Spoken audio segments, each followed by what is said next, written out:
Good afternoon and welcome to Beyond the PhD, which is our panel discussion for graduate students primarily to learn about what it means to be a postdoc. We have held this particular panel discussion 2 years ago in collaboration with a graduate college, and it was very successful. We have a number of current postdocs here at FAU on standby to answer all your questions.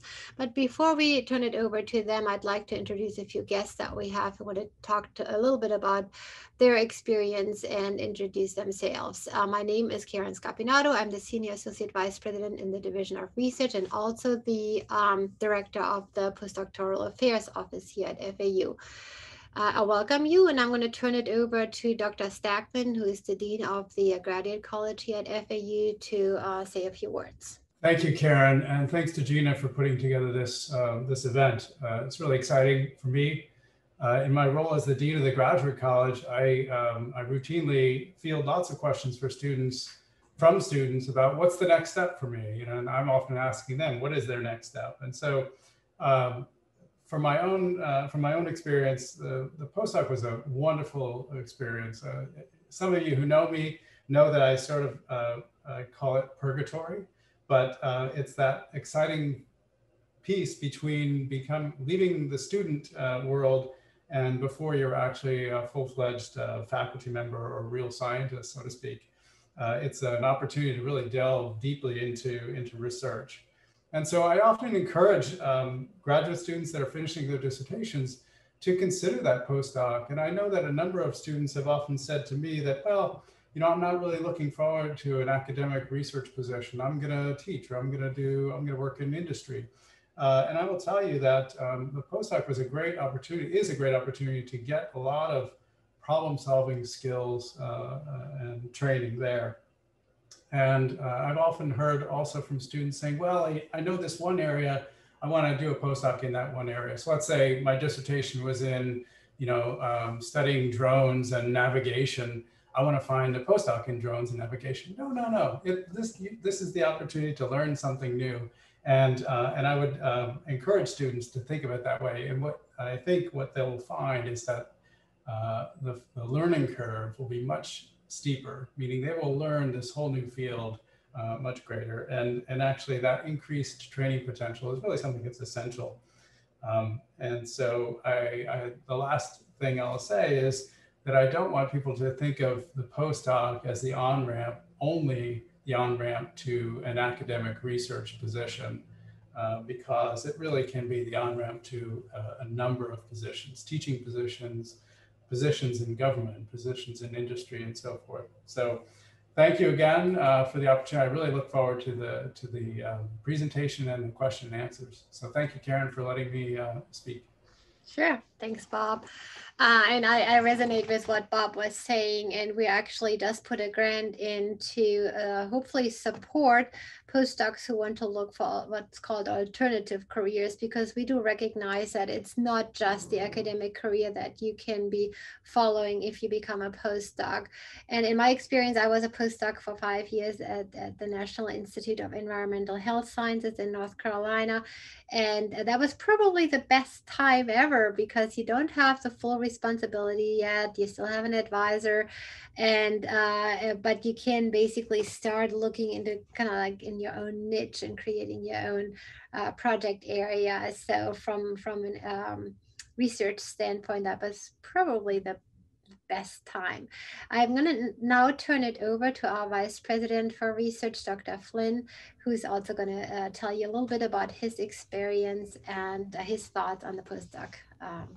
Sorry about that. Something's wrong with my office. I just want to say that I have a lot of thoughts on postdocs, and I'm more than happy to meet with any graduate student and share my thoughts regarding the postdoctoral experience.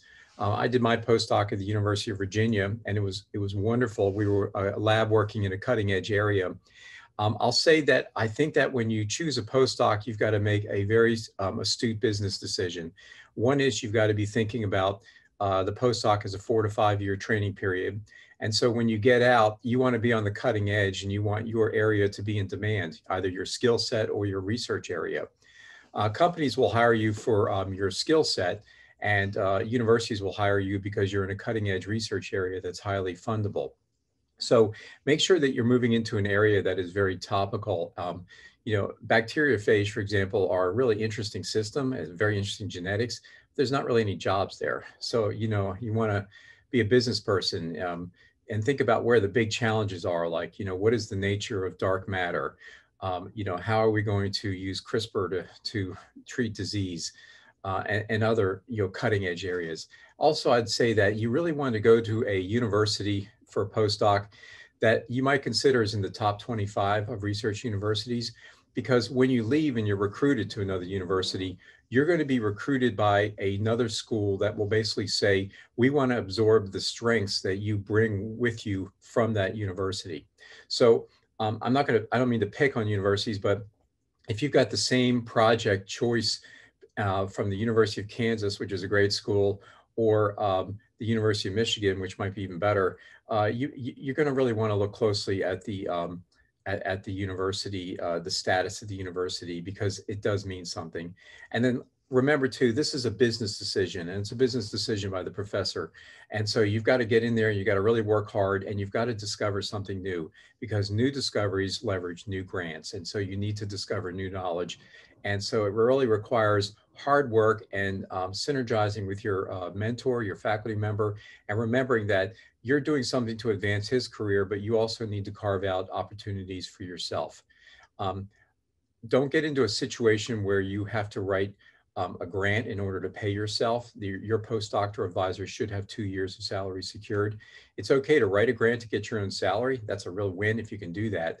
But don't spend your entire postdoc writing it. The first year or two, go after the grant. If you get it, great. If you don't, you don't. So those are some of my basic pieces of advice. And I have an open door. I love talking about this subject. So if anybody wants to come by and listen to my 2 cents on this, I'm happy to have that. Just give me a call and we'll set up a meeting. So with that, I'll say thanks, and I appreciate it.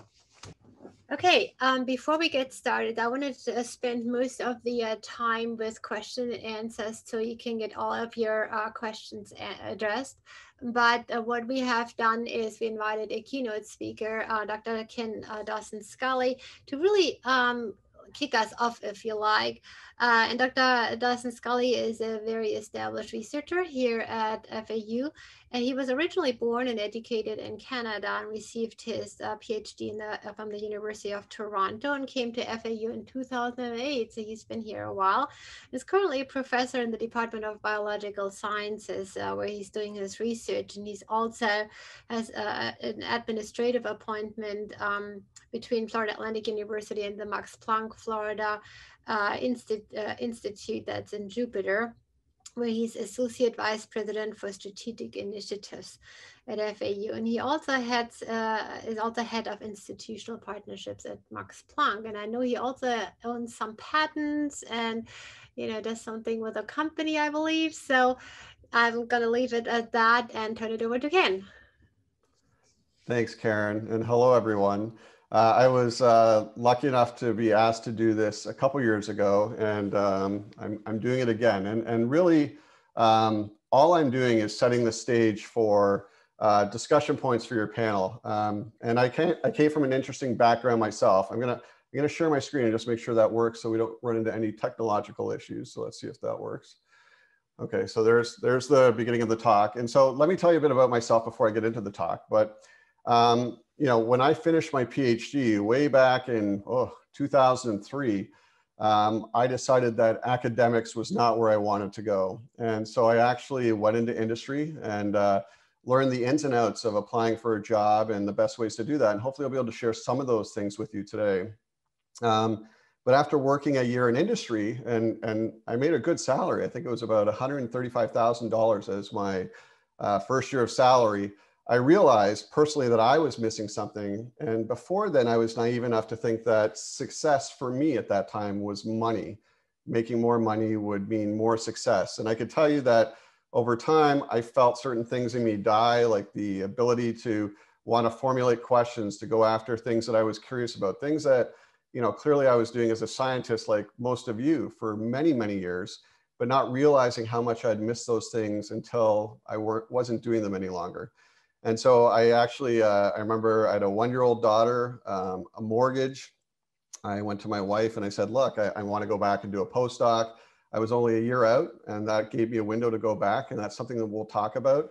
But what ended up happening was she was very supportive of this, thankfully, and I chose to go back and went into a $40,000 a year postdoc, and here I am today. And I guess I would redefine success for myself as waking up in the morning and can't wait to do what I want to do. Clearly making enough to make a living, but being excited about each day as you go into it. And so for me, that was going into science and research, teaching as well, academics.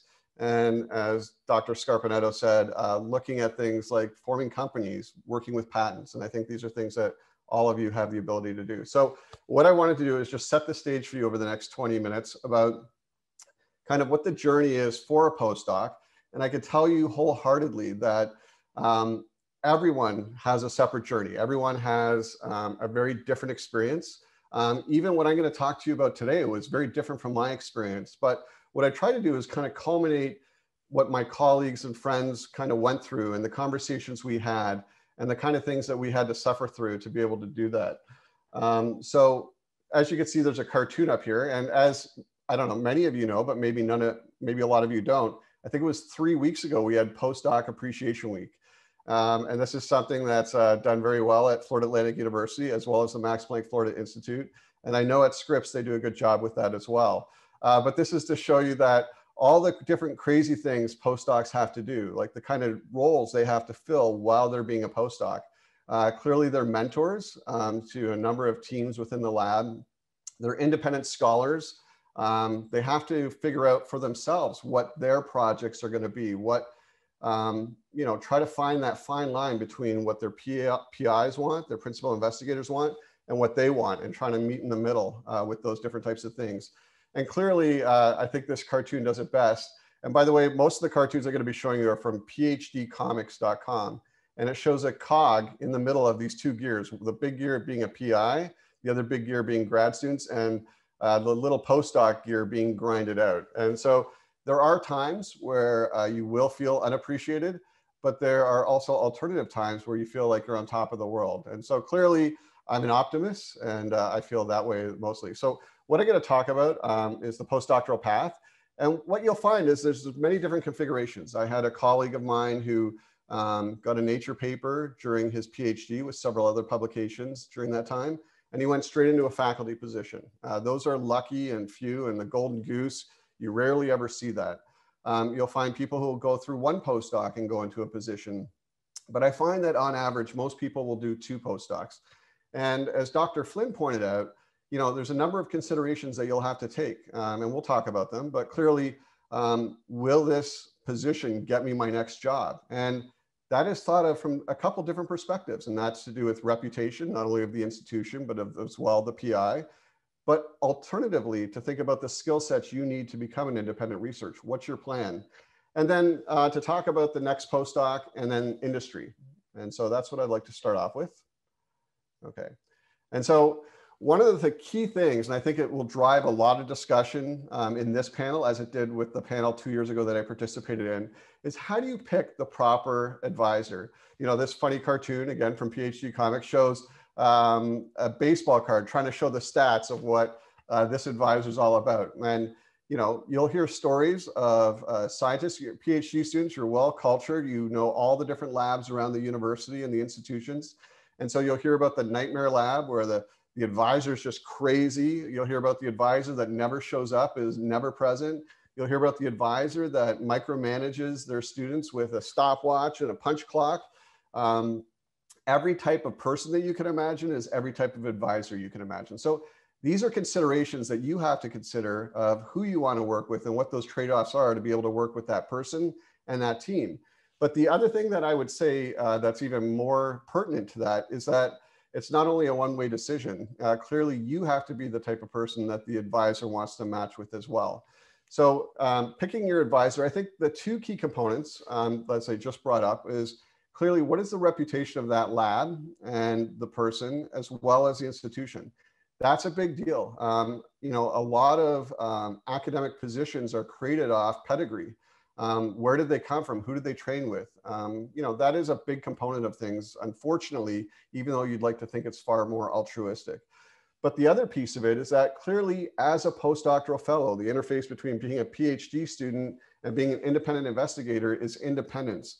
And so what skill sets do you need for yourself, whether it's a specific experimental assay, how to do things, knowledge of a particular subject area, will you need to run your independent research lab? And so that's where the 2 postdoc rule originally came from, that a lot of people, a lot of the colleagues that I used to work with would think of their first postdoc as that postdoc where they would get that skill they needed. And they would get it anywhere that they could find it, whether it would be, optogenetics, calcium imaging, I don't know, microbiology, whatever you needed to pick up before you could start your own lab.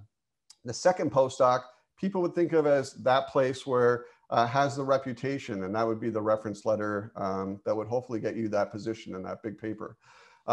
As well, you want to consider the lab culture and the people, and this cuts both ways as well. So clearly you're going to meet a PI and they're going to talk about their lab, but you're going to want to ask if you can meet with the lab themselves and meet with different students, graduate students preferably, and other postdocs or staff in the lab.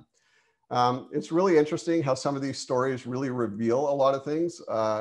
You'll find that when you meet with people, they'll have stories about the lab that you wouldn't expect, and they might be completely inconsequential to your decision, but other stories might be absolutely consequential to your decision. And those are things to think about.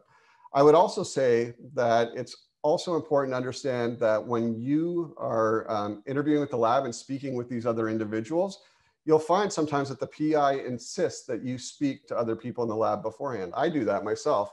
And what has been found in the past, even with my own PIs, is that we'll have a postdoc candidate come through and then they will talk horribly about where they are and talk horribly about the people they're with. And all of a sudden you see this pattern emerging, and then you're like, hey, I just wanted you to know that this person said this, that, and the other thing at dinner, and it's important you know that. And then these are things that are really appreciated by PIs because they want to make sure that it's a match both ways. Another thing is expectations. You're going to find in certain labs that there are expectations that you're in the lab 24/7, and that if you're just doing research, that you better be just doing research all the time.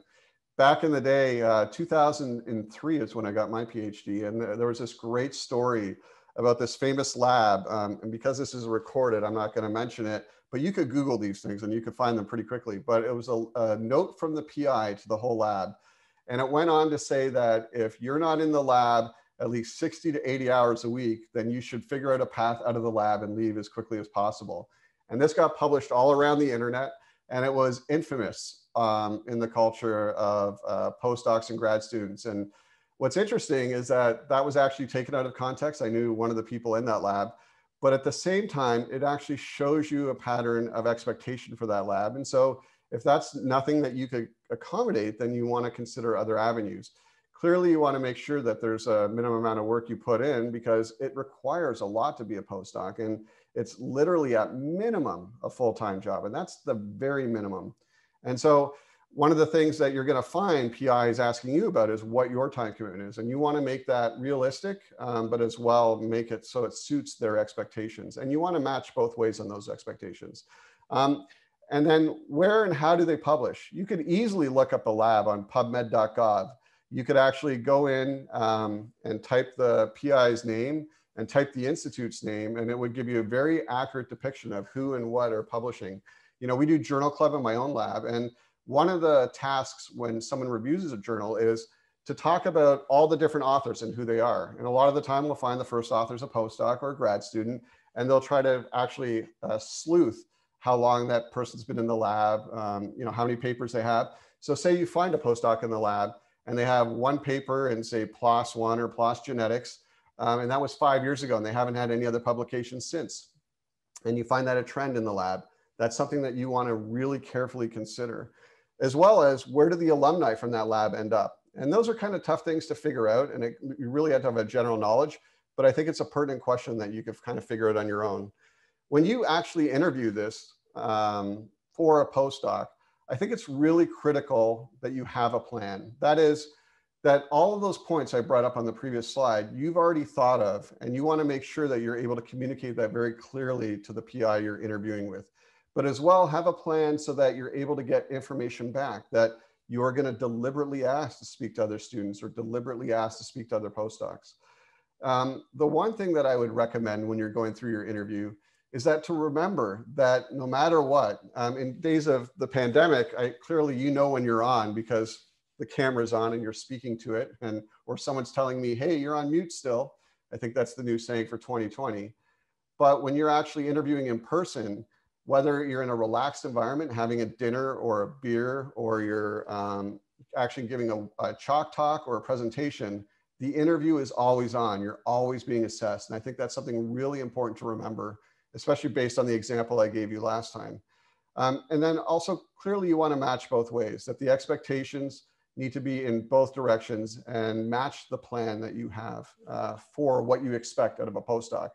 You know, it's one of those things that a lot of people try not to talk about, but postdoc is both an amazing thing for experience, but it also is a sacrifice. Remember, my first job out of my PhD, I was making about $135,000. When I went back to my postdoc, it was down to $40,000. And generally, they're about $50,000 to $60,000 postdocs now. And when you talk to the panel, I urge you to ask how much everyone makes or generalize that, and you know how that impacts their life and how long they can tolerate income like that. These are things that you have to weigh the pros and cons for as you move through this experience. Now, I talked about the idea of going through one postdoc and then going through a second postdoc. So I thought I'd talk about the second postdoc just so that we could actually think about that kind of concept. That what was your first postdoc? Was it a matter of reputation and being in a big lab and trying to get that high-end Nature or Science paper? Or was it to acquire a skill? And so when I see a couple postdocs, that's the way I look at it. If you're just scrambling and just taking any postdoc you can get and it's your second postdoc, that's probably not a good way to be doing it. And you should be concerned and be a little more strategic about what you're doing. I know that's not always a choice, but you've got to think about it too. But at the time when you're entering into your next postdoc, you need to be thinking about alternatives to academia as well as you're moving forward through your career and through your age. As all of you in your PhD are online right now, or all of you who have your PhD, I don't know if you remember the first day you entered your PhD and the last day you graduated with that degree in your hand, but I could tell you I was a single person when I went into my PhD. And I was married with a 1-year-old daughter and a mortgage by the time I was finished my PhD. And my point being is that just like a PhD, a postdoc, you progress through life very quickly and you want to make plans that'll accommodate you. So you want to be able to develop your own research question. A lot of people will say, when do you apply for a job? When do you apply for an academic job? And whoever you ask, it's going to be a different question. Well, maybe after your 8th paper, well, after your first fellowship and maybe your 7th paper. The one thing that I've learned that's a commonality before applying to an academic job is that you have developed a confident and doable and fundable research program that you could propose during your job interview. And it's supported by the reference letters written by the people you work for. That to me seems like the ideal method, but I know that you'll find a lot of other opinions on this. I think it's really important to start learning how to ask the hard questions. You'll be a little naive as you move into your first postdoc, but as you enter your second postdoc, I think it's really critical to be asking exactly what is expected of you and to be able to drill down on the very specific things that you'll be able to achieve out of that postdoc itself. Again, match both ways, but start thinking not just matching both ways in terms of an academic career, but you might want to start thinking, well, if I do this second postdoc and do it in this way, will this actually facilitate even another career path for me if academia doesn't work out? And then in your second postdoc, this is usually your launch platform. This is usually the launch platform where you're moving into your next academic position, or maybe you're not moving into academics at all. Don't get me wrong, there are a lot of amazing examples of people going into a 3rd and 4th postdoc that get great academic positions and do very well. But a lot of the time I find the majority will be coming through that and their second postdoc. And I think these 3 points are the real hard things that you've got to make sure are instilled in you within that second postdoc. That is, you need to build the confidence to be able to speak about science and your project and the research program that you're going to propose with absolute confidence, so that people feel confident about what you're talking about as well. That you are able to talk about the hard conversations really well and smoothly, like to be able to have that conversation. Well, I made certain amount in my postdoc and my last postdoc. What am I going to make in this one? What am I going to make into my next career level? What are startup packages? What do they look like? What are the cash value? Do I look at that as just a piggy bank, or what is the strategy behind negotiating startup packages? You got to really start building those soft skills as well as those scientific skills as you move into thinking about applying.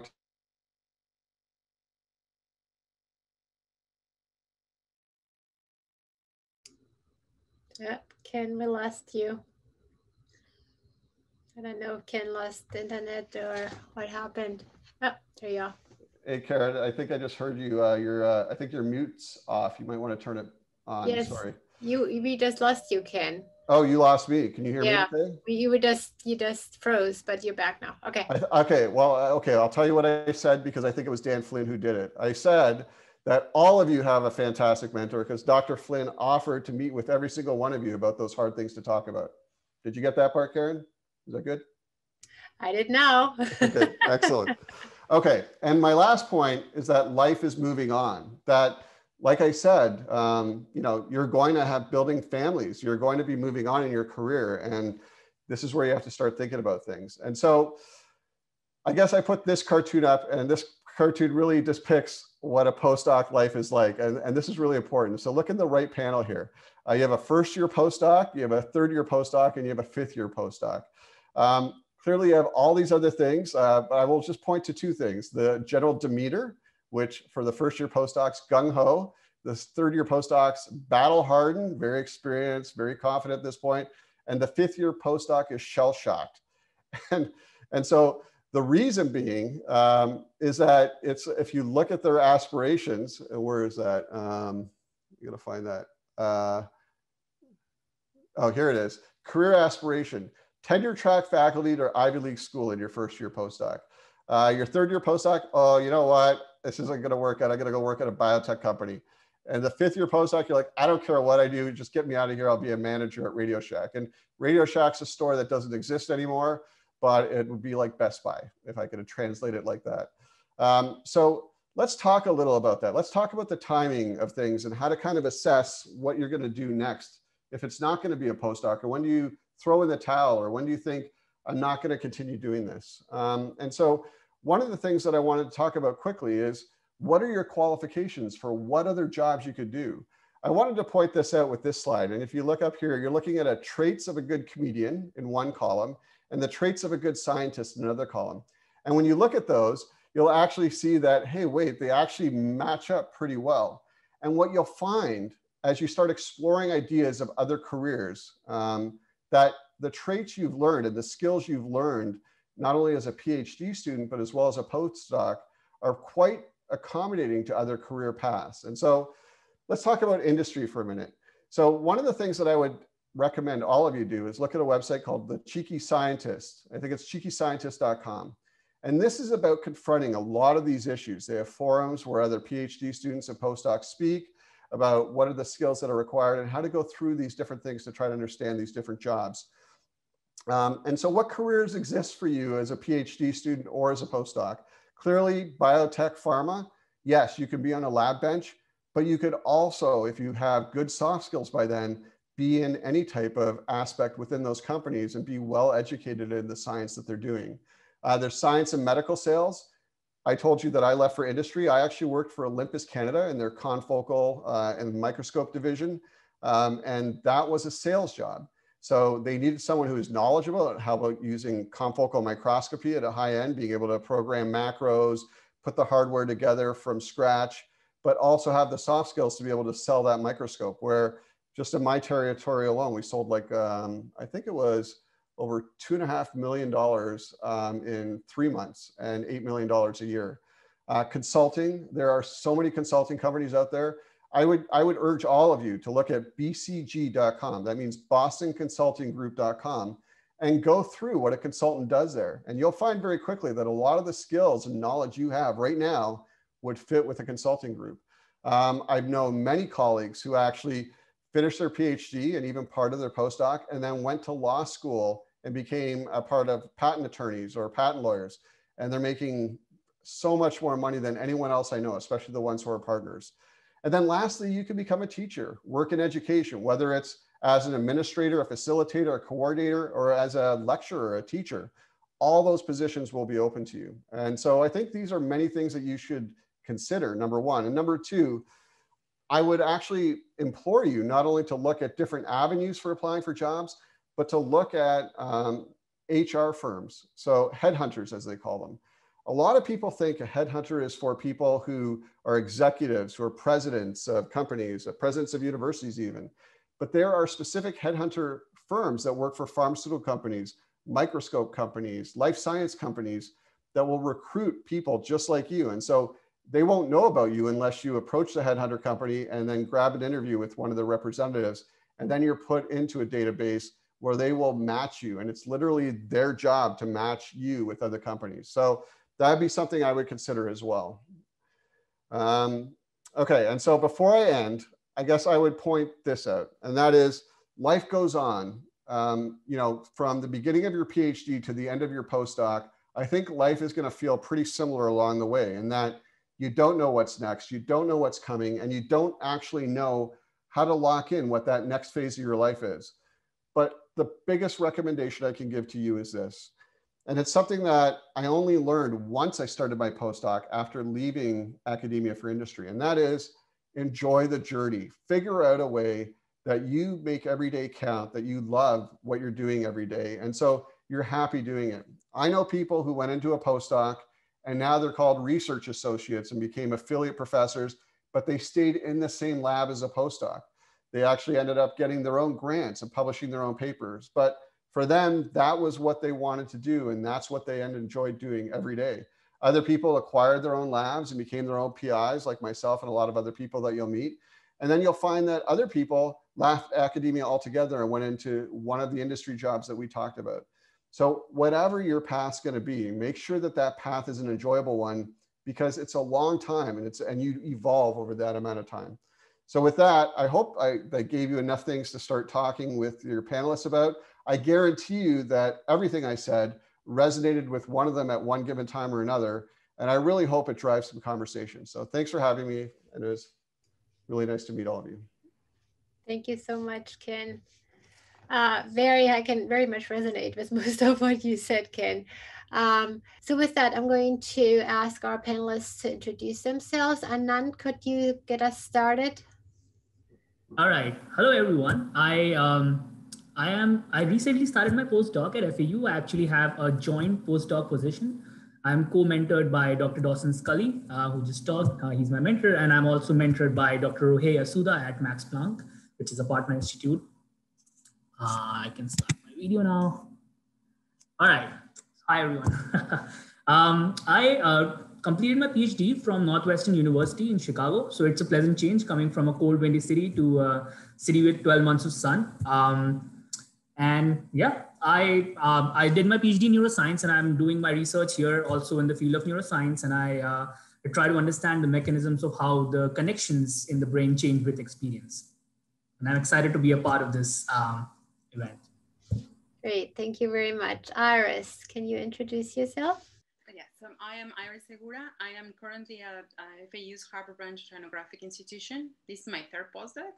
And I graduated in 2011 from a PhD in molecular ecology and evolution in the University of Durham in England. And after that, I came back to my country, Mexico, and I was enrolled for a 2 years postdoc. And then I was invited for the Smithsonian Institution here, also in Fort Pierce, Florida. And I was a postdoc for 5 years there. And then I ended up here in Harbor Branch, which is a neighboring institution. So I am in the Integrative Ecology, Coastal and Marine Ecology Laboratory, conducting genomic research and in coral reefs or marine organisms. Excellent, thank you, Iris. Jill? Hi, everybody. My name is Jill Neely. I am a stellar astronomer. I began my postdoc at FAU in early 2018, so I'm in my third year now. My research focuses on the extragalactic distance scale, so measuring distances to objects primarily using variable stars, and measuring the cosmological parameters like the Hubble constant, which is the expansion rate of the universe. So yeah, that's what I do. Thank you, Jill. Felix? All right. Hello, everybody. My name is Felix Mayer. I'm originally from Europe, Austria, and I finished my PhD at the Medical University of Vienna in 2017. Stayed as a postdoctoral fellow for half a year, and then I moved to Florida in 2018 to join FAU and Randy Blakely's lab. And we're mostly focusing on, let's say, neuropsychiatric disorders and mutations that might be, let's say, the molecular underpinnings or provide the molecular underpinnings, and how we can restore and harmonize neurochemistry and behavior in knock-in mouse models. And so far, since I moved here, everything has been going well. So there would be a few things that I could recommend, or let's say, give some advice to young grad students when they move abroad, because you might run into troubles when it comes to visa issues, etc. But after all, there is always a way to figure those things out. And with that, I would like to pass it on to the next panelist. Yes, we can hear you. Okay, so my name is Abdiel Laureano. I'm a postdoc at Harbor Branch Oceanographic Institute here in Fort Pierce. And while this is not my first postdoc, I've been in this postdoc for about a year and a half. I actually worked for the health department after graduating from a PhD in marine science back in 2018. And we can talk more about that connection later on. I worked with Michael Twardowski in the marine science in Harbor Branch. And my field, like I mentioned, it's in marine science, and my research is mostly in the Indio River Lagoon, looking at harmful algal blooms and toxin concentrations and potential human health effects after that, and understanding the dynamics of the toxin productivity. Great, thank you, Abdiel. Lisa, you want to try one more time right now? Here, so Lisa is a postdoc fellow in biophysical oceanography, ocean and mechanical engineering. Lisa, if we can't hear you, just type in the chat and we can read it. Remember, all of the attendees, please type your questions in the Q&A button, and then we will moderate your questions to the panelists. So the first question here is, how do I approach a potential PI or employer for the first time? I can tell from my personal experience, the way I met my mentors was at a conference. And I think that's a great place where you can meet your potential mentors and share about the work and your interests that you want, what kind of research you want, what kind of mentoring you are expecting from your advisor. And it's always good to, or it's more efficient to have that interaction face-to-face than over emails and writing to them. You can always follow it up after you meet with them in person. So the way I did it was, I knew that that person was coming at the conference. It was a GRC. And I wrote to them beforehand and I asked them, can I meet with you one-on-one and share my work and talk to you about a potential postdoc opportunity if there is any opening in the lab. So, so yeah, meeting at a conference is one of the good ones. So I can say, out of my personal experience, I did not meet my PI until I started my job officially. But I did have some connections to him through some other people that I had worked with. So I knew people who knew him and applied for the job online, had a phone interview, and then I was hired. So sometimes it's very fast and you don't necessarily meet your PI until you've accepted the position. Yeah, well, in my experience, it was kind of networking. My first postdoc was with the group that I did my undergrad thesis. So when I was about to finish my PhD, they invited me to apply some of my technical skills in some research that they were conducting by then. So I would say like networking is pretty important here. Actually, my current postdoc was also like the PI in my lab is Dr. Andia Chavez. She was in a workshop with me in California, and we met there. And when she got this position in Harbor Branch, she invited me to collaborate with her. So I think networking in science is very important too. either in a conference or workshops or from previous publication of groups that work in collaboration. Yeah, I would agree with that, that networking, and as Anand was already saying, conferences very important, I think, to also get a sense of the field, right? And who's doing what. And I have the same experience as Anand. I was international as well, came from Europe as well, Germany. And I met my postdoc advisor also at a conference, and basically just went up to him and asked if I could come. And his response was, well, that's much more likely if when you're going back home, you send me an email and tell me about yourself. And then I still had to get a fellowship because he actually didn't have an opening, but it worked out. Lisa, do you want to try one more time real quick? Can you guys hear me now? Yes, it's working. Okay. All right, introduce yourself real quick. Right. Hi, I'm Lisa Neyman. I'm a postdoc in biophysical oceanography at Harbor Branch. And I got my PhD around this time last year, so I'm a relatively new postdoc. And I initially had my heart totally set on only outreach. That's all I wanted to do was just outreach. And then actually my postdoc came up on Google Job Search, and I saw the description for this. I'm like, well, it's on, it was 3D imaging of harmful algal blooms. I'm like, well, that sounds really cool. So I actually looked up the grant on NSF to find out who the PI was, and then I directly emailed him. So that kind of goes back to the previous question of like, how do you find your advisor? Is you can look up the NSF grant or whatever it is to determine who the PI is, and then you can directly email them rather than just going through the application window. But yeah, no, I really enjoy it, and I'm glad I found it. Thank you.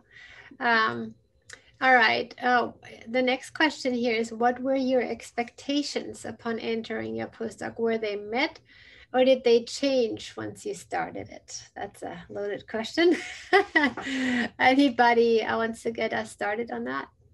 So in my case, I was very focused that I wanted to get to know more the grant aspect when you start in research, how to manage a grant, how to get a grant, how to start doing all of that. So I was very clear about those expectations when I applied for my postdoc, which my postdoc advisor was pretty open to that idea.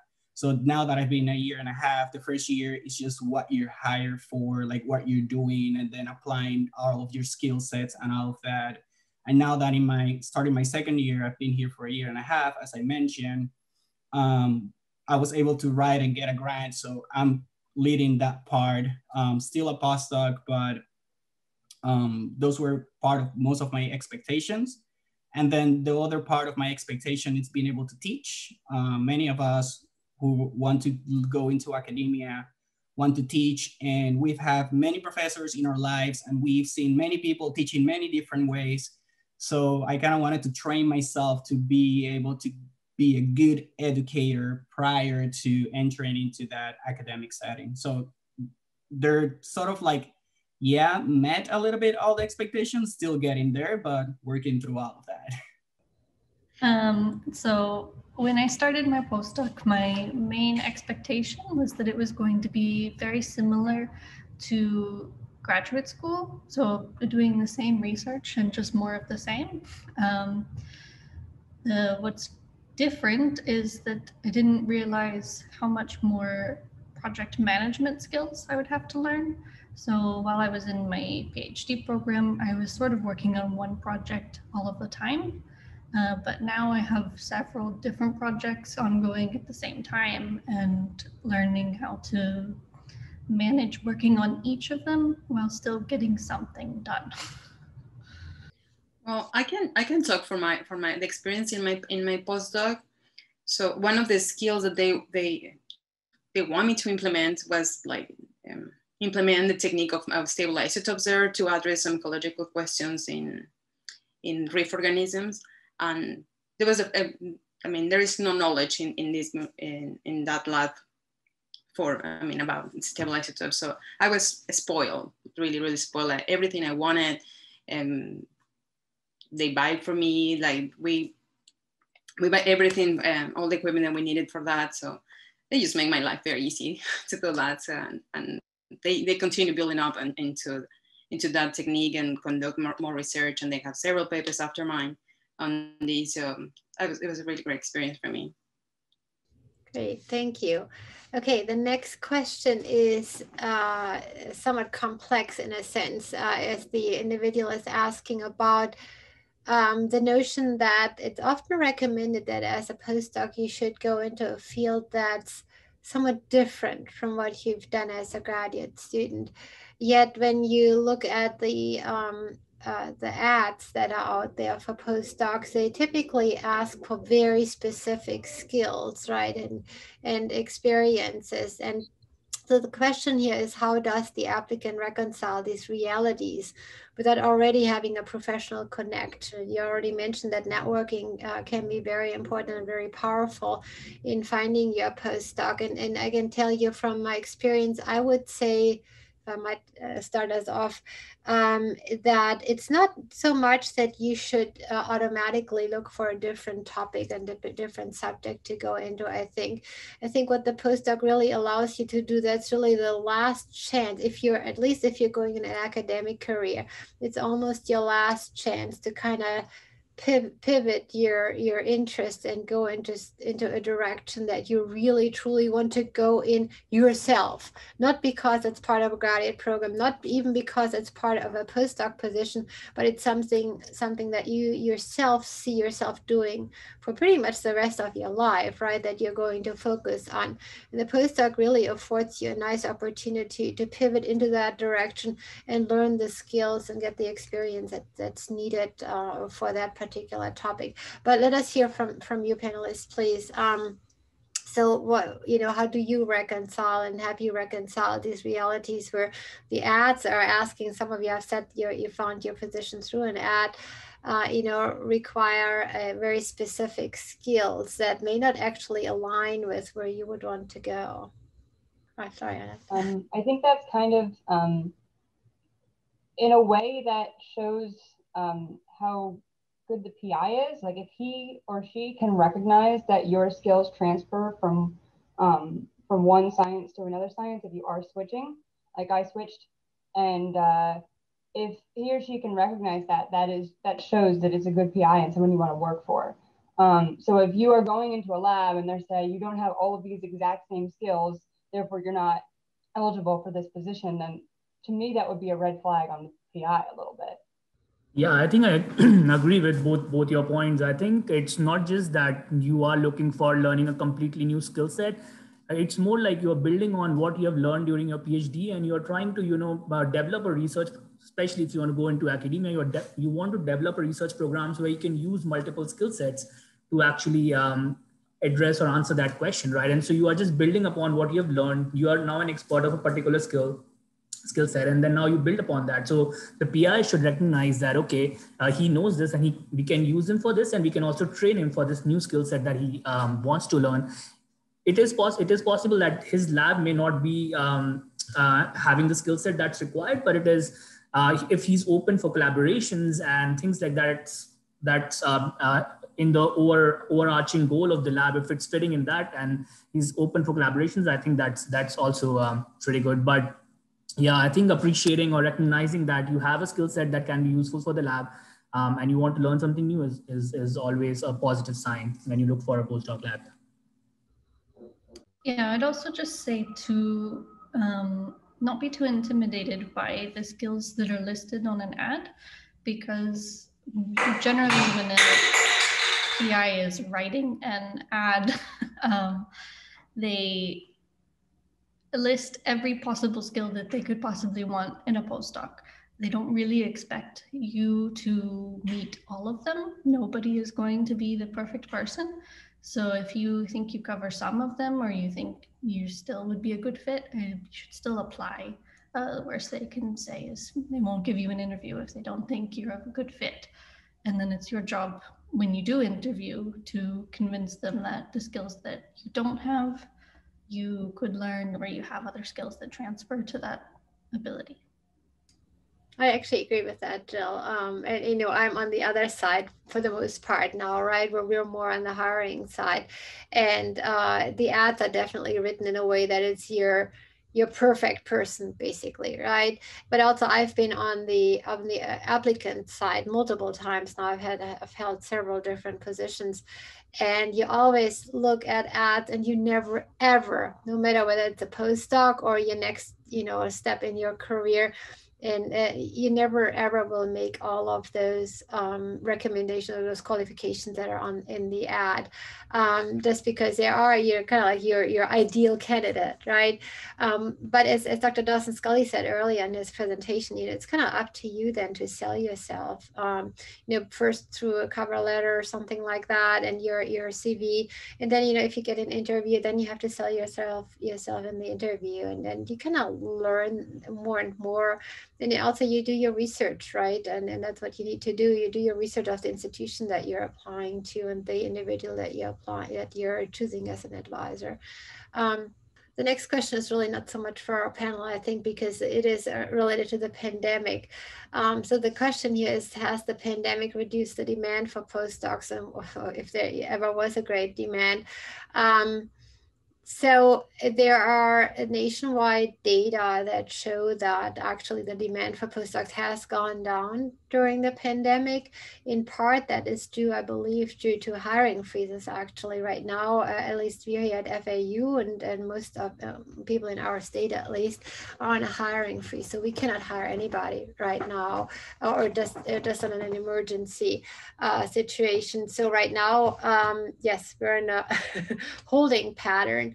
But maybe I'll turn that question over to our existing postdocs here. Have you seen any difference in terms of your positions during the pandemic? Has your position been affected, and maybe also your research? I was hired during the pandemic, at the beginning of the pandemic. There you go. I just started in April, so I was very lucky that despite that everybody was working from home, they completed my contract, and I started working here on my own. So it was weird to coming into a building with nobody here, and yeah, so it didn't affect me badly. Yeah, that's particularly hard if you're hired into a position where you can't really interact with anybody. Anybody else? Have you had any difference? How does your research look like right now? I second Iris. I was actually hired during the pandemic as well. And I think it poses a lot of challenges when you start a postdoc during a pandemic. Things are virtual. People are still getting adapted to the new ways of training the new postdocs. So one of the things that got affected was lot of the initial conversations you have to develop a project in the lab, and a lot of the skills that you want to learn to start a new project is relatively slow, and you need to do things in a very formal and an official way. Whereas before pandemic, I think that things could be a little bit more casual, and you can just go and ask for someone to show you the surgery and how this thing is done and things like that. So on that note, I feel things are a little bit low, but yeah, other than that, it's not different. Great, thank you. Okay, I'm going to move on. So the next question, I think, is a very important one. Once you've been accepted to the position, or actually that's part of your negotiation before you ever accept the position, can you negotiate salary and benefits, or do you have to accept whatever they're offered? Jill, go ahead. So it depends a bit on where the money is coming from, I think. So I know some grants have a set amount, or fellowships have a set amount that are non-negotiable. When I was hired, my advisor had sort of startup funds to hire a postdoc. So there was a little bit of room to negotiate. There's usually not a lot, but you might be able to increase by a few $1,000s or something. But generally, I would say there's not a lot of negotiating. Yeah, I would say, yeah, there was some. I mean, it was again, it was starting funds that cover my position, so there was not much room. But yeah, I think at least they want to meet what I was reported at the Smithsonian, so it's like at least get there.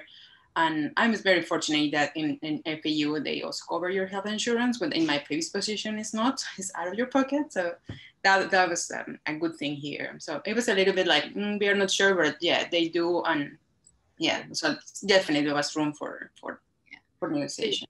But in terms of benefits, that's governed by a policy here. So you cannot really negotiate your benefits. That's just whatever it is here, or whatever at any institution, I think, because that's typically governed by HR related policies. So, okay. Unless there's anybody else who wants to talk about salary, I'm going to move on.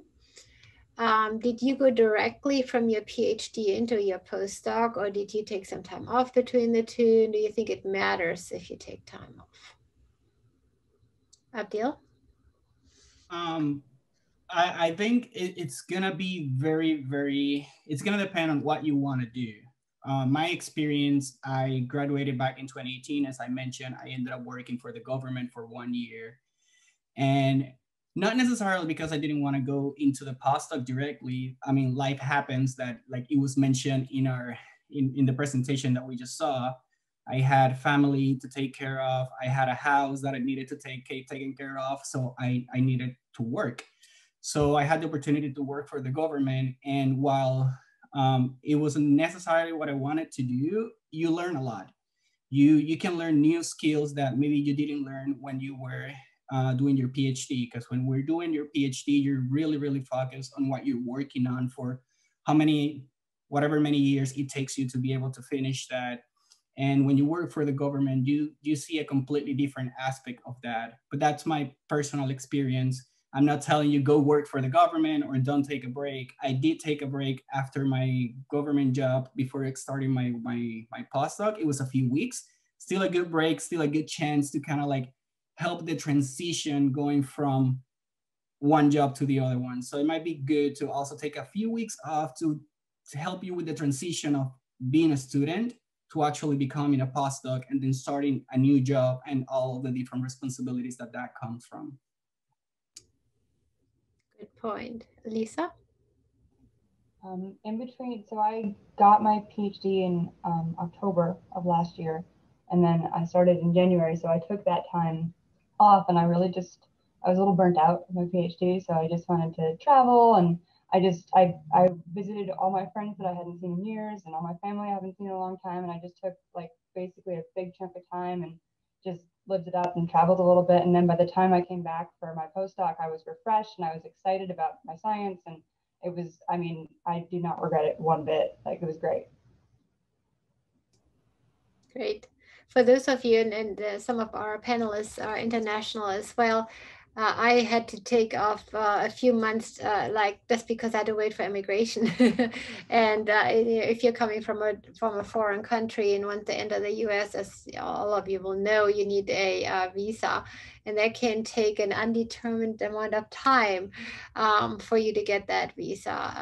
So that's, in my experience, that was just an unplanned holdup, basically. From I got my PhD in January and then finally entered the US and started my PhD in May. So I had like 5 months in between. Anyone else had any experience with taking off, or did you go directly to your postdoc after PhD? Anand, go ahead.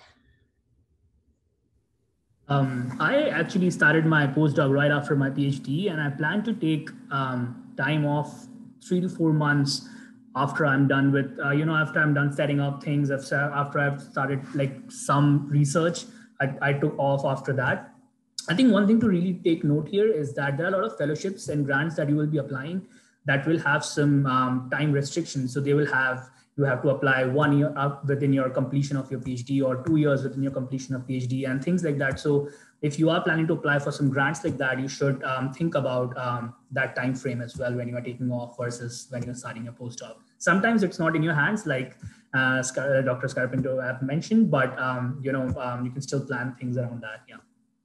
That's a really good one too.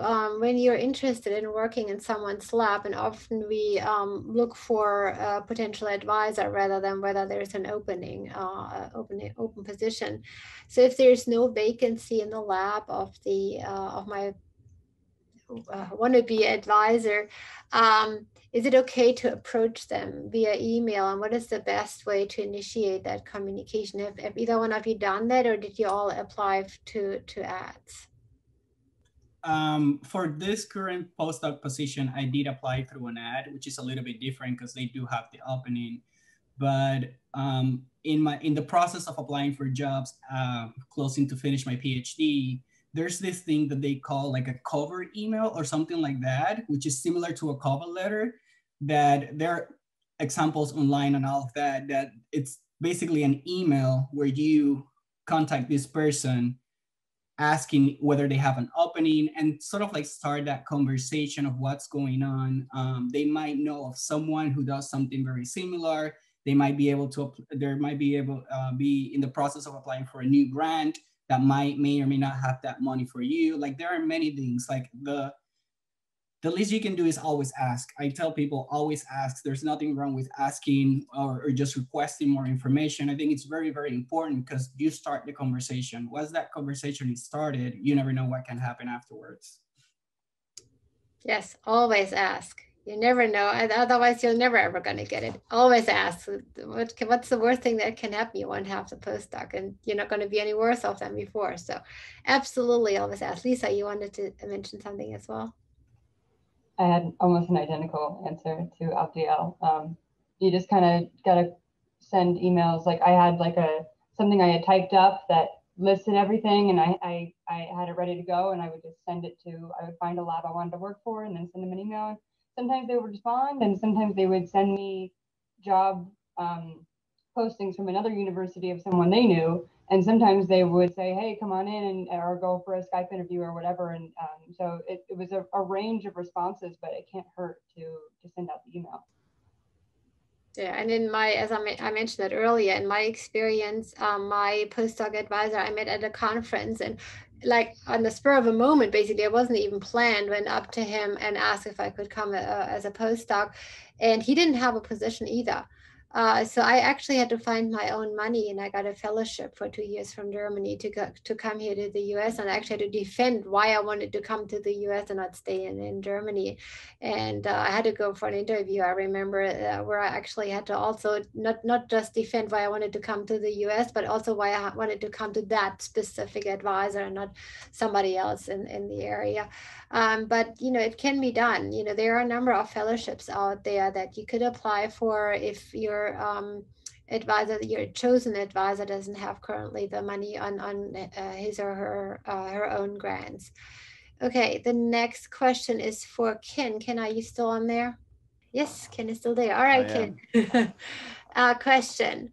Considering you were a PhD student that started single and finished married with an infant, can you describe the different thoughts and options you tossed around when considering pursuing a postdoc, usually involving moving from place to place for multiple postdocs or the following jobs versus other paths that may provide better stability for starting a family, for example, going straight to the job or to a job market? And there's a second part to that question. How essential is a postdoc if I want to be a professor with a research program? Okay, so to answer the first part of the question, yeah, absolutely. All of my life circumstances led to changes in the decisions I made. Look, if you're single and you're unattached in a situation, it'd be great to go to a different country and explore this or that, or new culture, these kind of things, and broaden your horizon. For me, clearly in my PhD, I became married and with a child and started a family. And so my postdoc was very restricted to kind of the area we were currently living in, where my wife also had a job as a teacher at the time. And don't get me wrong, we would figure out if there was a way to get around that. But, and I was in the greater Toronto area. So I went to University of Toronto for both my PhD and my postdoc. And so I had so many labs to choose from, but I did have a specific path I wanted to take anyhow. And it was with a woman named Marla Sokolowski, who, and this is maybe back to another question that was asked earlier. She studied behavior genetics, something that I needed for my own research program, and I was not an expert in, nor did I have the credentials for. And because of networking, I knew that she was looking for a physiologist, which was my expertise. And so we were able to go into a win-win relationship where I was able to build an electrophysiology, set of experiments within her lab and the infrastructure within her lab And I was able to then also learn and become an expert in behavior genetics while I was there. And so after I left that lab, she always had a physiologist in the lab because this is something she was lacking. And so there are situations where you have these ideal win-wins, but yes, it did restrict me and kept me very close to where I lived. And so it lowered the number of options for me. But for me, I was lucky it worked out okay. And so I'm very thankful for that. When it comes to your second question, if you want to go into academics, into research and have your own lab, I would say that 90% you need to have postdoctoral fellowship and work your way into that. I told you about a situation where someone did that right out of their PhD, but again, those are blue moons. You don't hear about those very often.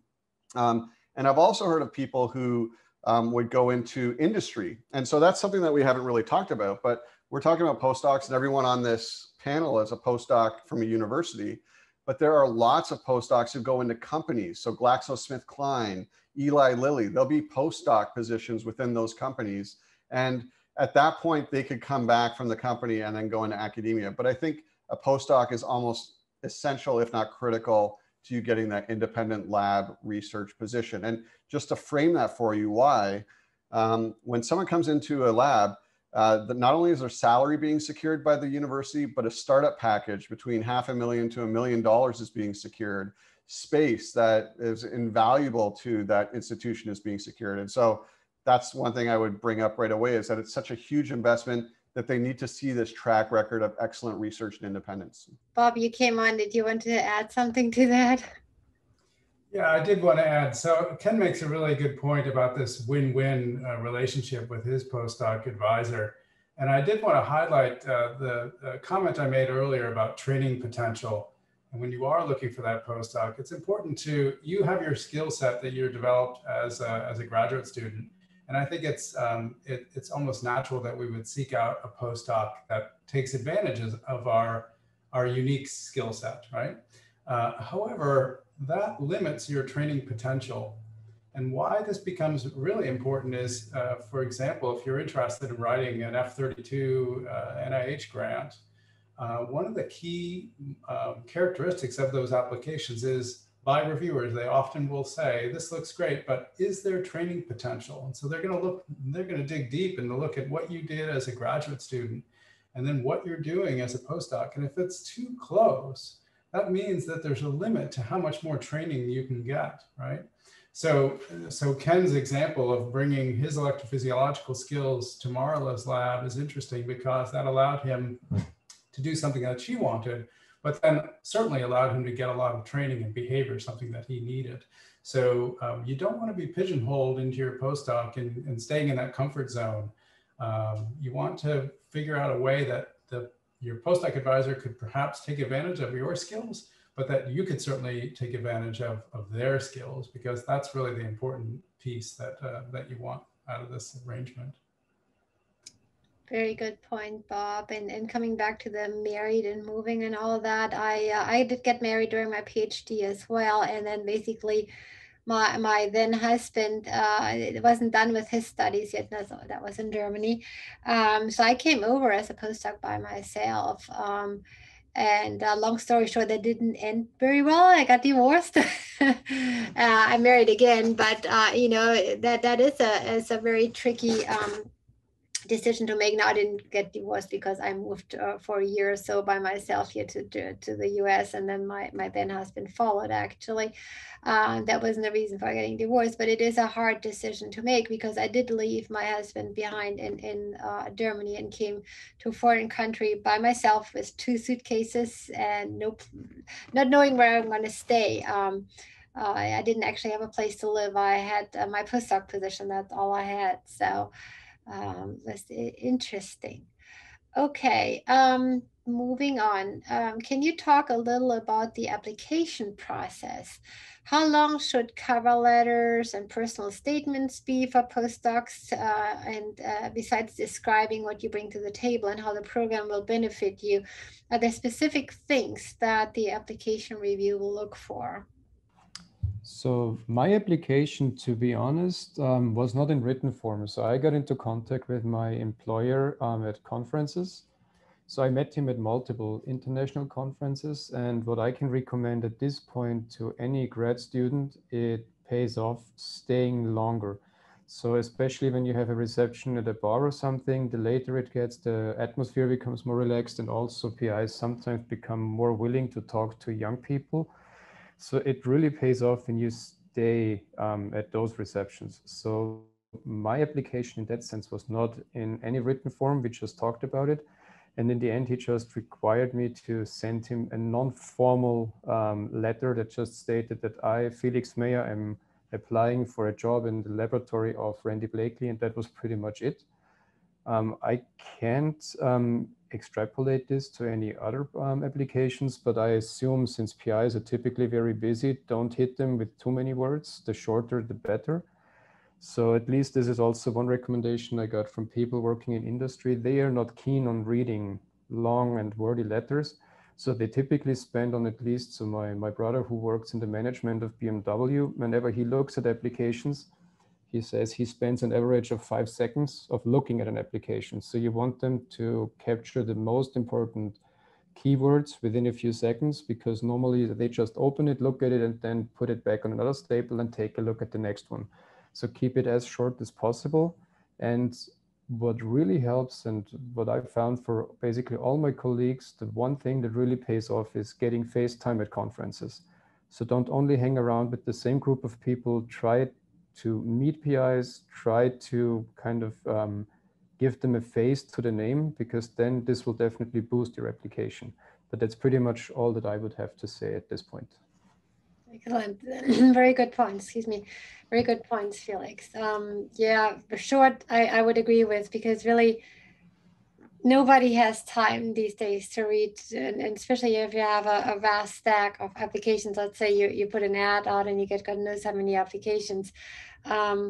Nobody will go in detail through them and actually read them. The same is, by the way, true for grant applications. If you're planning on writing a fellowship or something like that, I'd recommend make your point early on to keep the reviewer interested in what your statement is and your plan is. Okay, anybody else want to talk about how you applied for your position, and if you had a formal application process, how long was your application letter and cover letter? So when I was applying for postdocs, I applied for both fellowships and a few open positions from ads. So there's a bit of a difference between the two. Generally, a fellowship will have very clear guidelines of your page limits and what exactly they want. For the position at FAU that I ended up getting, it's just a CV, a research statement, and a cover letter. And I kept those to definitely less than a page for a cover letter and a page or two for a research statement. So again, stay pretty brief, make your main points, and don't overwhelm people with too much information. Anyone else? Yeah, Iris, go ahead. Yeah, in my case, for my first postdoc and my second postdoc at Smithsonian, I have to write for the first one, they didn't have money for me, as you guys mentioned before. So there was an opportunity to apply for a fellowship to do this research for 2 years. So you also have to have a research proposal. So you will develop a project yourself and bring money for that. So, and they knew me. They didn't have too much of the cover letter, because they knew me, they knew how I worked, they know my skills. So that was just mostly like, if the project gets accepted, you get your position funded. And in the second one, I knew there was some money coming for postdoc, but I have also to write a project proposal, like a research proposal to pull into the big grant, so that will fund my 2 years of research there. Great, thank you. And as you can already tell, everybody's experience is very different, right? Some people just talk at a conference, and that was honestly my experience as well. And others apply for an opening position. So very, very, very different positions, which will be very different from the graduate student experience, because there you have still a formal program where you kind of know what to do. Okay, the next question, a very important one, salaries. Dr. Dawson Scully mentioned that earlier, you know, that the salaries are relatively low, you know, and he brought up his example where he went from industry back to a postdoc position and was a largely reduced salary. So the question here is, salaries vary greatly between postdoc. What is your experience with the postdoc salary? Is it enough? Is it enough for you? Is it enough to live off? I don't know if any of you have a family now, but can anyone speak to that? Everybody's good with the salary? Everybody's absolutely not okay with the salary. It could always be more, right? All right, who wants to speak about it? So as a single person without a family, it's sufficient for, like, I'm not pinching pennies at the end of the month. Like, it's not like fantastic salary, but it's definitely not scrounging like I was in my PhD. Okay, everybody, okay. Yeah, go ahead, Abdil. I mean, no, I don't have a family. I did have a previous job before coming into a postdoc, and like it was mentioned before, there's some sort of pay cut when you're coming from somewhere different to do a postdoc. But as Lisa was saying, it is enough. It's sufficient for a single person to live. I do have a house on the other coast of Florida in Clearwater that I need to keep up and things running and stuff like that. So still manageable to be able to that. And it's better than when you're a grad student, definitely. Yeah.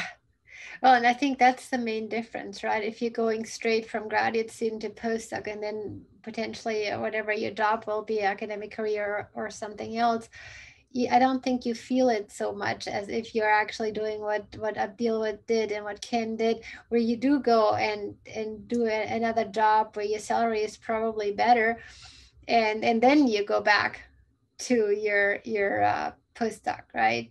That's a big salary cut right there, and Ken spoke to that. Do you want to go ahead, Ken?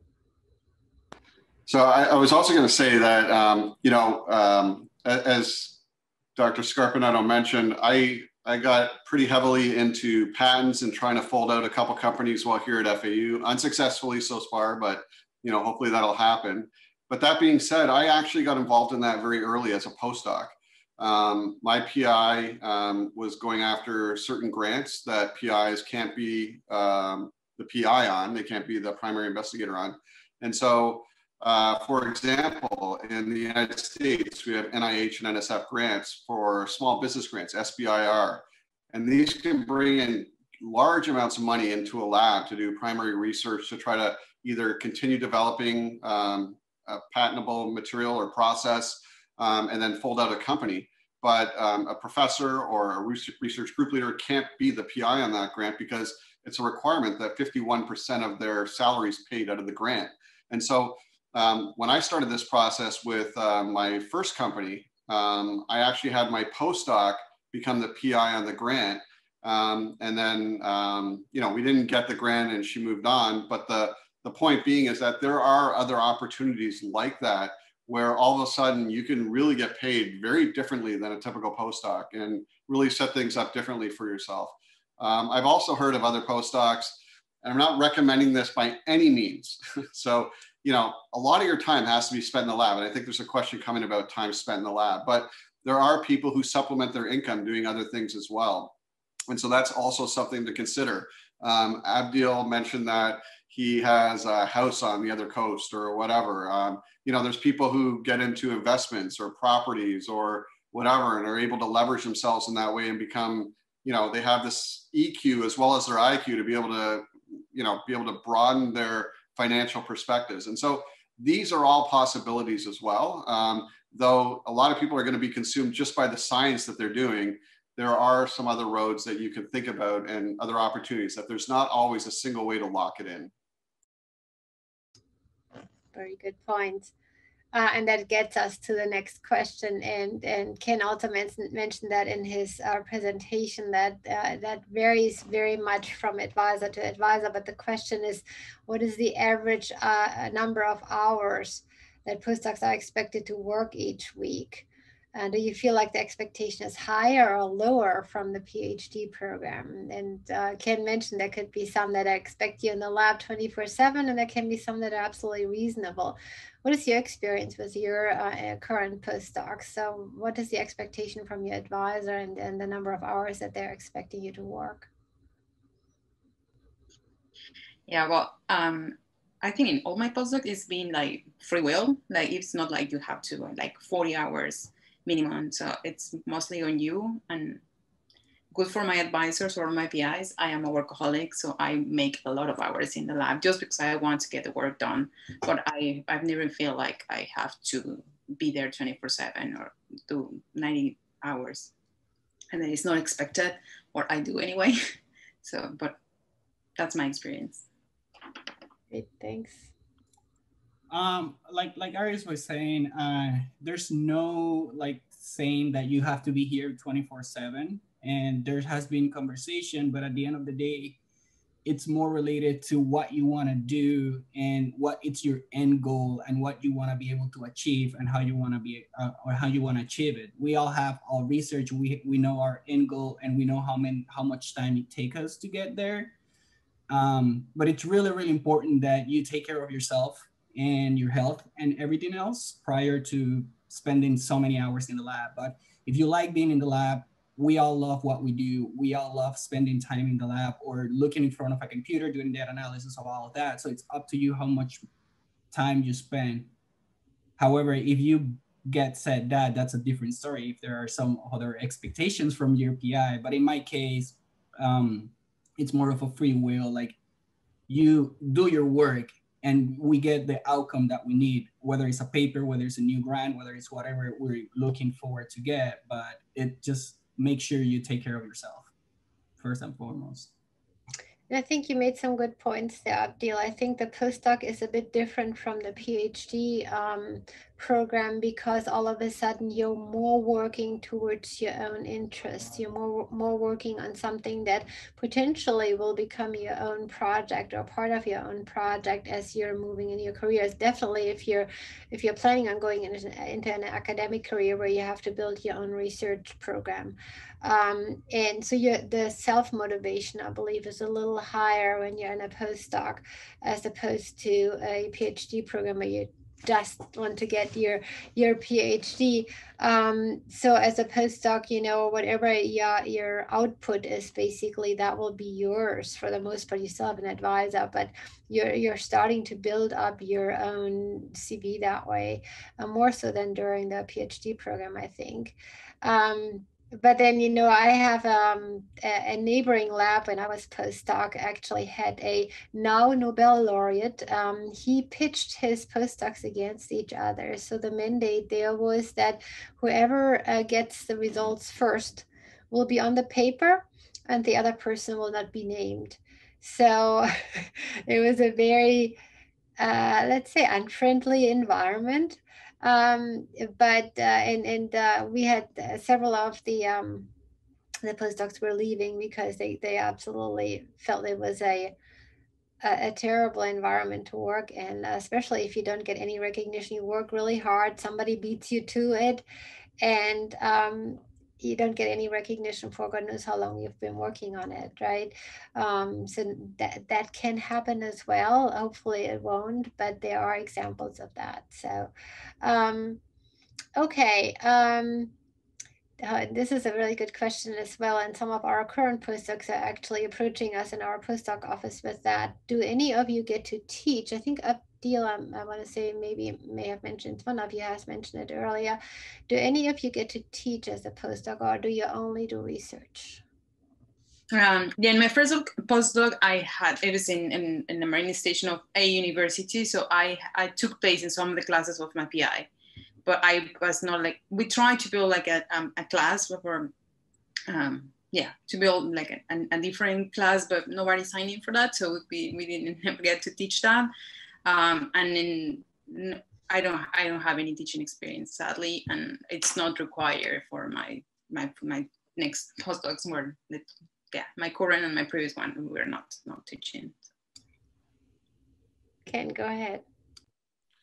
So during my postdoc, I actually, I had a skill set from teaching as a graduate student for setting up physiology labs. I was a physiologist. And so I was very lucky that I actually got to teach while being a postdoc, at least, so I was a postdoc for 4 years. I had one postdoc. I think I forgot those details to mention, but for the first 2 years, I was a teaching assistant. And then the last 2 years, I was actually lecturing in classes. And I got to tell you, it was the most extraordinary experience to be able to have going into an academic position, but also to have the ability to potentially go into other positions. So, you know, a lot of people will think that TAing or teaching assistantships are a waste of time. I got to tell you, it's the most valuable experience I ever had. And I'll give you one example of that. And that is, I was a teaching assistant being asked questions by undergrads who didn't understand things. And as much as I thought I knew something, I didn't know it as well as I had to know it for these undergrads. And so being a teacher, being a teaching assistant, I actually became more knowledgeable about my main area of expertise. And so, yeah, I think it's, when you think about it, someone going into an academic position, there is no formal training for teaching. There is no formal training for dealing with a budget. There is no formal training for interpersonal communications and management. You can actually acquire these things as a postdoc and a grad student if you pick the right path. So I highly recommend it if you can. I understand the arguments of people who say that it's a waste of time, but I don't agree. And I thought it was really critical for my career path. It's a little tricky because if you're, as a postdoc, hired on a grant, for example, you know, that usually means that you are required or are supposed to work on your research pretty much full time. Yet when you're moving on to your next career, especially if it's an academic career, you're often being asked to submit a teaching philosophy. And they also like to see you having some teaching experience, which, where do you get it from if you had a research postdoc, right? And we actually here in our office have been approached with that conundrum, and we're asked if our postdocs here at FAU can get some teaching experience. We try and facilitate that here, but it's not easy, especially if you have a position that's paid from a grant that is 100% research. Bob, did you want to add any? Yeah, thank you. Yeah, I had an opportunity to do some teaching as a postdoc. So I was a postdoc at Dartmouth College. I did my PhD at Rutgers, and going to Dartmouth was very eye-opening for many reasons. But I had initially, you know, poked around to the faculty asking if I could give guest lectures, and so I got that opportunity, and I thought that was really helpful. And I had an F-32, like Karen is mentioning at the time, and so I was supposed to be devoting 100% of my time to my research. I was given the opportunity to teach a whole course my last semester there, and I snapped that opportunity up just really quickly. It's a double-edged sword doing the whole course, because that was new preparations of lectures and everything from the ground up. So it was a great experience. But it took me away from the papers. So I had my PI bugging me all the time. Where's those papers? Where's those papers? And I'm thinking, I got to write the next lecture for tomorrow. So it is a double-edged sword. But as a faculty member at FAU, we often will encourage postdocs to come and give guest lectures. So if anyone on the panel is interested, I would encourage you to reach out to faculty, myself or anyone else, and we can try to match you up with opportunities. Not to do the whole course, I wouldn't recommend that, but a guest lecture here or there, absolutely. Agree, but for the most part, it's not to make money. It's really to get experience and put that on your CV, really. And then you also know what to write in your teaching philosophy if you choose to move into an academic position. I got to tell you, since I did my postdoc at a national institute, there was no teaching at all. There was also no grant writing back then. That was all intramurally funded. So I didn't learn any of that. And then all of a sudden I had to write a teaching philosophy, and I didn't even know what that meant. So that was interesting. Okay, how close to your PhD graduation should you start looking for a postdoc position? Can our panelists speak a little bit about how close to the end of your PhD did you actually start looking? Hi. So I was originally planning to graduate in August, and I started looking around March. And then I ended up having more revisions than I expected to my dissertation, and then I didn't graduate until October. But I didn't get the job until October, and I was looking from March until October. So it takes a long time. And also, it takes a long time to learn how to apply to these jobs. Like, I look back to some of the applications I submitted in the beginning, and they look nothing like the ones I submitted at the end. So it takes you a long time to kind of get a feel for what they're looking for. So I recommend, I mean, really like, 6 months or more, and if you're looking for to apply for a fellowship, possibly even a year ahead of time, because I mean that takes a long time to go through. Very true. Jill, do you have anything to add? Yeah, so in my field, fellowship applications are generally in November, December due. I defended my PhD in November of 2017. I first applied for fellowships the year before I defended. And then that was sort of the first round of testing it out. I obviously didn't get any of them. Individual positions were open throughout the year, and I started doing another really heavy round of applications in, I think, July, so a few months before I defended. But it was very helpful to have already gotten a position when I defended my thesis, because then I could say, oh, I have a job that I'm going to. So I'd recommend it if you can make it happen. I just want to echo in the 6 months to a year. I think that's like the perfect timing before you graduate. Not too close to finishing up because you're writing, you're defending, you're really stressed out. But then you have that time, and like Lisa was saying, like you sort of like perfect your application package. The first ones, at least mines, were sort of rough, and then also you get to practice with the interviews. Like if you get interviews, you get to sort of like get that feeling of what's actually getting an interview for a real life job or something like that outside of just being a student. Great, thank you. Okay, some of you are international students, and the question here is, how does the job authorization work for postdocs? I can tell you do have to get a visa at a minimum to come here. Typically, it depends on whether you're already in the States or whether you're actually coming into the States as a postdoc. And if you're coming here, you typically get a J1 visa. If you are already here and you have done your PhD here in the States, you usually come from an F visa that can be extended for a little bit and then has to be turned, I believe, also to J visa. But those of you who are international, how did that work for you, and how long did it take? So at first, once you accept the job offer, so the one thing you need to get the DS 2019, which ultimately will get you your J1 visa, you need a sponsor. In that case, it would be a university. They will ask you for personal information. You have to give them all those details, so passport number, etc., so they can link that information to your name and to the hiring process. Then they will send you a DS 2019 form, and with that form, you can apply for a visa appointment at the Embassy of the United States in your home country. So, but you should keep in mind when you apply for, let's say, a postdoc or a PhD abroad, take a look at the details for how long they would provide you the sponsorship, because it might be the case that they will only give you sponsorship for 1 year, and then you have to go through this process multiple times, which is A, time consuming, B, it's stressful, and C, it takes out so much time of your research because you have to fly back home to your home country because you can't get that visa issued in another country other than your home country, except you have good reason. And if you don't have good reason, they might start asking questions, and then they find reasons why you might not qualify for a visa. So it's just keep that in mind to ask for how long you would get the sponsorship. But once you've got the appointment at the Embassy of the United States, you go there, you will probably have an interview. So in my case, I was just asked 2 or 3 questions. What am I going to do there? Where will I live? And for how long am I planning on being there?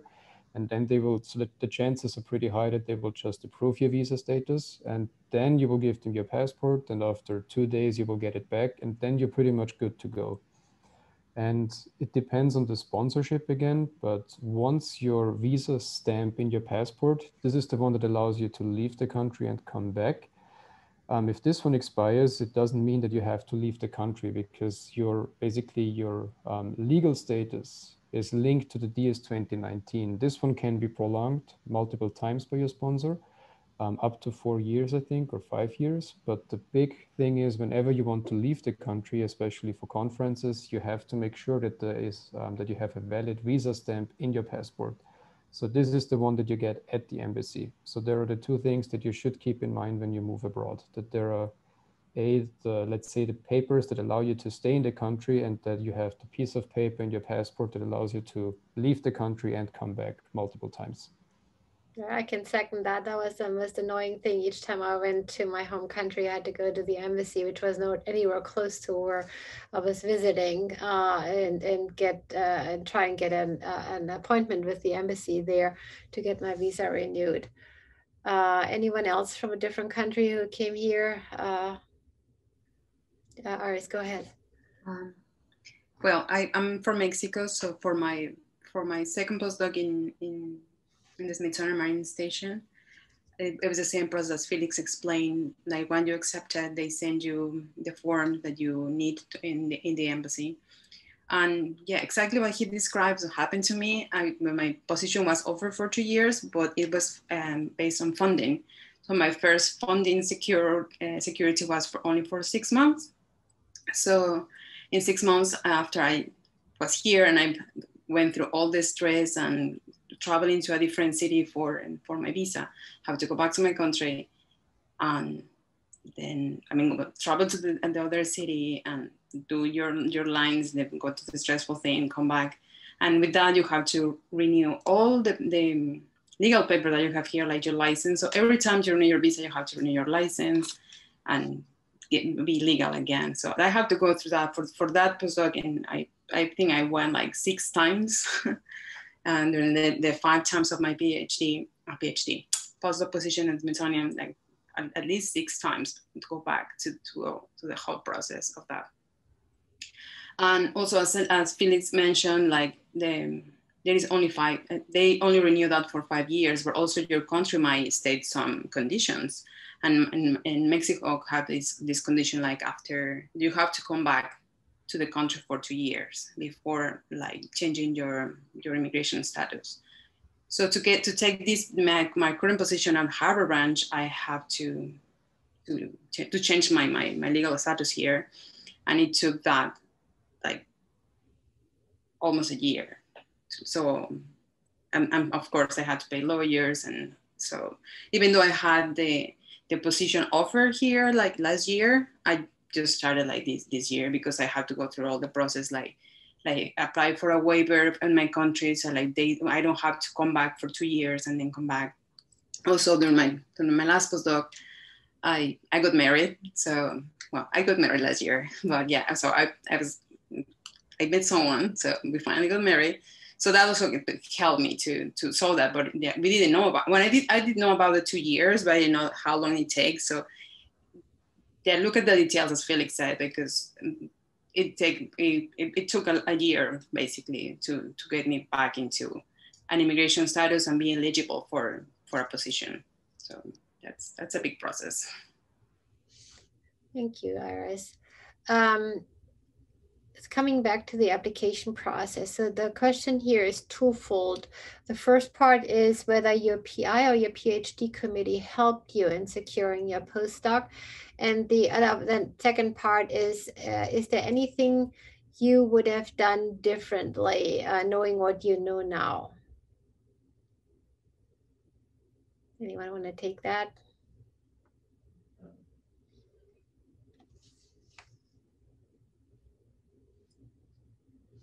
Any of you have any help from the PhD committee? Good, go ahead.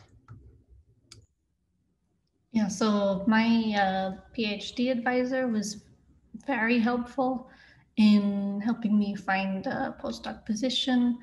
he was constantly reading applications and writing recommendation letters and sending me possible jobs and talking to people that he knew.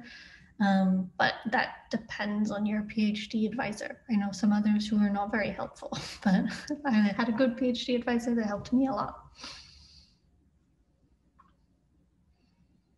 Is there anything anyone would do differently, knowing what you're all into your postdoc now? Is there anything you would have done differently now that you've been through at least the application process, starting your postdoc, being in your postdoc? Anything you would have done differently if you had known better, basically?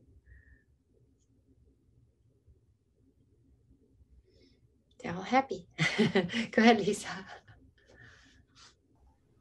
I would have been a little more upfront with my PhD advisor about what I wanted in my career. Like, he always, when he did try to help me to find positions, he would send me these positions that were just not anything I wanted at all. And I almost felt like I would insult him if I told him, like, no, that's not what I want, because like that was his expertise and I wanted to kind of change fields. And to do it over again, I would have been a lot more upfront with what I really wanted, because there's nothing wrong with not wanting to stay in your exact PhD research. I felt almost a little bit trapped, and talking to people, I feel like that's a fairly common mindset that people get in their PhDs. You feel like almost trapped in your project, and as I'm branching out now and I'm doing something I really enjoy much more, I wish I had just been completely upfront with my PhD advisor, and I wouldn't have insulted him. It was just all in my head. Very interesting. Anyone have anything else that they would have done differently? Give me anything with applying, application, the direction you went in. Oh, they're all very happy. They did exactly what they wanted to do. No regrets. All right.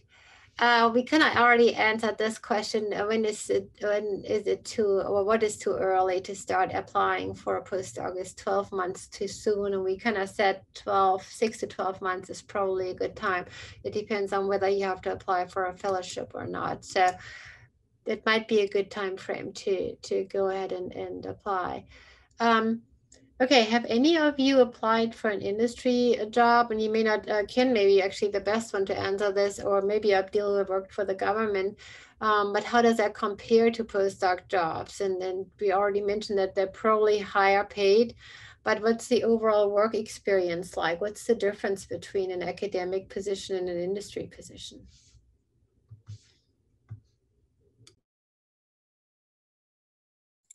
You want me to go first?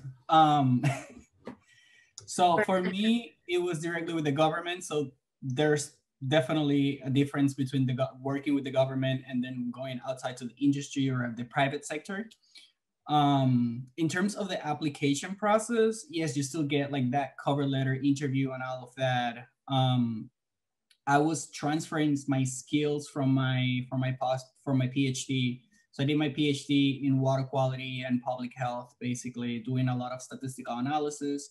And when I was hired in their health department, they wanted someone to do statistical analysis, but for reportable diseases. So going from working basically with fecal bacteria in the water, I ended up working with things like STDs and hepatitis, and completely different world, but just transferring those skills. In terms of working wise, when you work with the government, you get your 8 to 5, Monday to Friday sort of job. Nothing is expected prior to that. Nothing is expected after that. So that would be one of the differences when you're in academic setting. Like it's not like something more is expected. It's more like there's not really a set time that it's 8 to 5. And other than that, the differences in the salaries or any other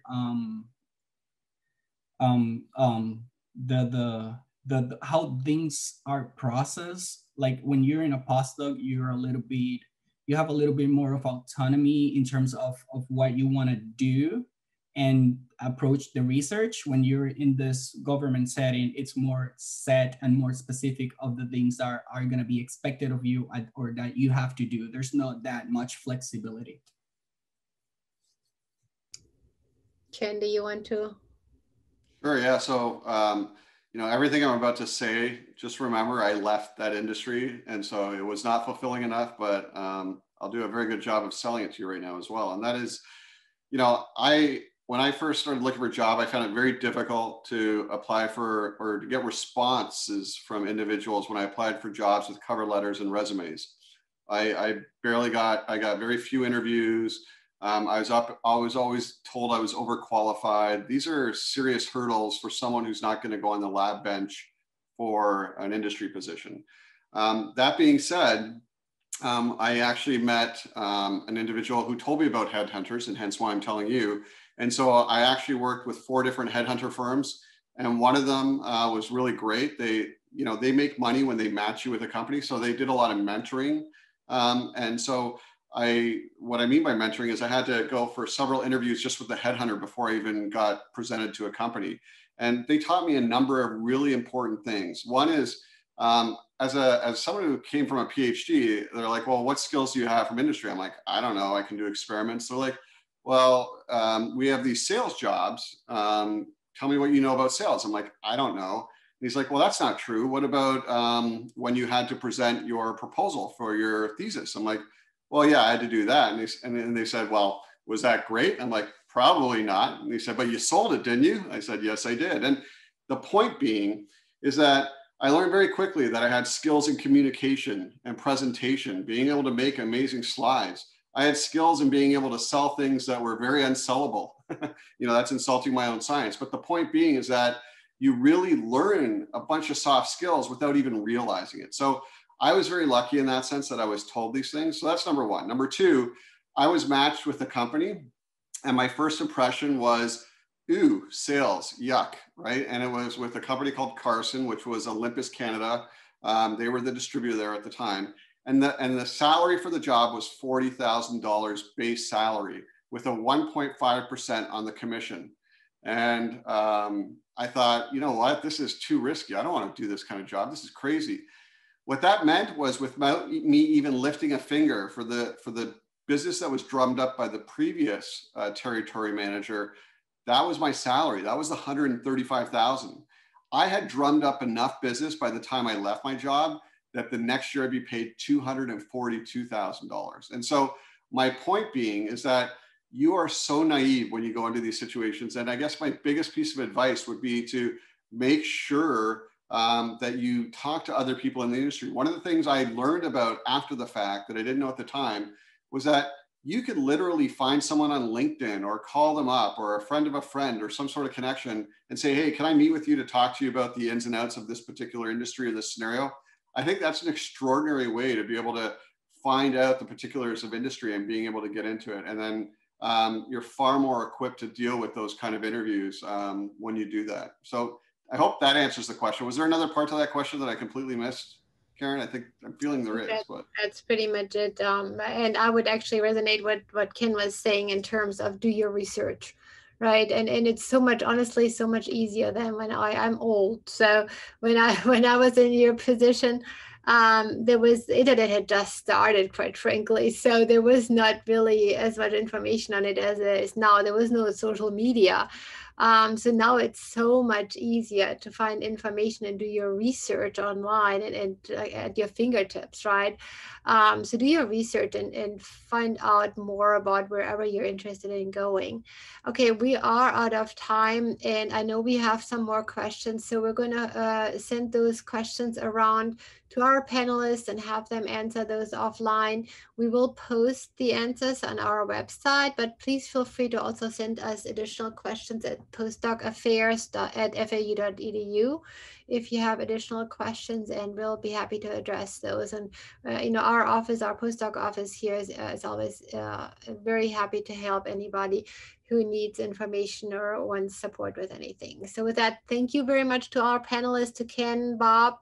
Thank you for being here. Thank you for being available for the 2 hours. We're hoping that this was somewhat useful for our graduate students. So give us your feedback. We'd like to hear how this went. And thanks again. Have a great rest of your day and a good weekend.